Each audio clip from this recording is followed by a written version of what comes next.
En fait, on est vraiment dans un thriller qui est tellement obsédant que moi, il m'a réveillée la nuit. C'est-à-dire que j'ai fait un rêve où j'ai rêvé de ce roman, ça m'a réveillée la nuit, j'ai allumé ma lampe de chevet, j'ai réveillé toute la maison et j'ai continué de le lire tellement, oui, c'est obsédant.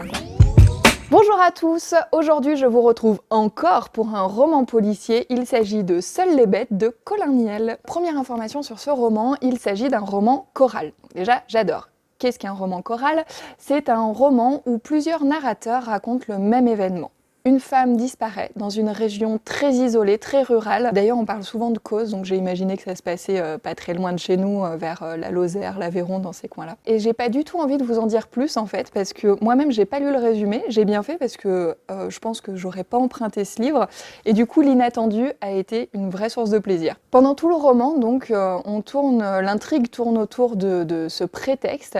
Et je dis prétexte parce qu'on a vraiment l'impression que c'est pas du tout le centre du roman. Quand on ouvre le roman, on découvre des personnages dont la description psychologique est très approfondie et très vivante. En fait, Colin Niel répond à des questions que, franchement, moi-même, j'ai honte de ne m'être jamais posées, puisqu'on est quand même très proche du milieu de l'agriculture, de la grande ruralité, moi-même des régions dans lesquelles j'ai toujours vécu, en fait, sans avoir aucune idée du quotidien de ces personnes. Alors attention, c'est pas non plus un documentaire, hein. En fait, on est vraiment dans un thriller qui est tellement obsédant que moi, il m'a réveillée la nuit. C'est-à-dire que j'ai fait un rêve où j'ai rêvé de ce roman, ça m'a réveillée la nuit, j'ai allumé ma lampe de chevet, j'ai réveillé toute la maison et j'ai continué de le lire tellement, oui, c'est obsédant, quoi. Cette psychologie des personnages nous emmène sur des chemins de tension tels qu'on a toujours envie d'avancer pour voir à quel moment ça va se relâcher.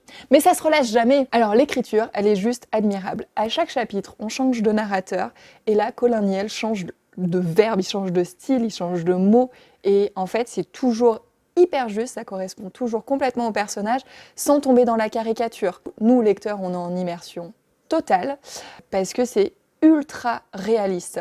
C'est là où mes collègues vont se moquer de moi. Et du coup, pendant tout le livre, en fait, je pensais au plasticien Ron Mueck, vous savez, qui fait ces géantes sculptures hyper réalistes de corps humain. Ouais, Colin Niel, c'est le même. Alors, le seul point commun entre tous les personnages, finalement, puisque l'intrigue, comme je disais, elle passe presque au second plan, en fait, c'est la solitude totale, la misère affective hyper profonde, et ça nous emmène du coup vers des personnages qui sont hyper différents les uns des autres. C'est franchement un chef-d'œuvre, juste merci Colin Niel, j'ai passé 3 jours en tension absolue et j'ai adoré ça. Merci d'avoir regardé cette vidéo jusqu'au bout, et je vous dis à jeudi prochain. Les soirs, je me suis couchée tard, ce qui ne m'arrive jamais. On coupera, hein, t'es pas obligé de mettre tous les détails.